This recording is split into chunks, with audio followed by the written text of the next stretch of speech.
Police officers, what absurd situation have you just stumbled upon?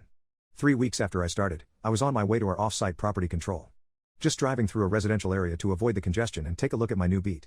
I drive past a house with smoke pouring out from the eaves and two guys watching across the street. They pointed at it as I stopped and said, "I think there's a fire." Think was an understatement. This entire house was filled with smoke, windows were black with soot, and still no call. These two guys were just chatting away and not doing anything. I couldn't see the fire, but it was July 10th and a sunny morning. No mistaking a house fire in broad daylight. So I call it in and try to gain access and yell for any survivors. Keep in mind I have zero fire training, but have half a brain enough to know that if there are any survivors in there I won't be any help to them, and will just be another body to yard out once fire does arrive.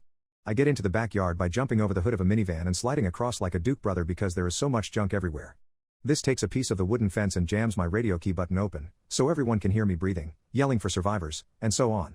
I have no idea I've got an open mic at this time.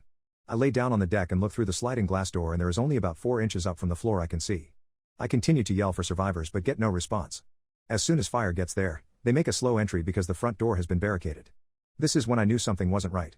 Suspicions were confirmed when firefighters yarded out 4 children, a mother, and father. The father was the last one taken out and the only survivor. Everyone else, except an infant, had their lives taken with a kitchen knife. Doing CPR on a child that you can see is obviously dead is something that will haunt me forever. I never thought I could take someone's life until I had to try and help a child that was killed by his father.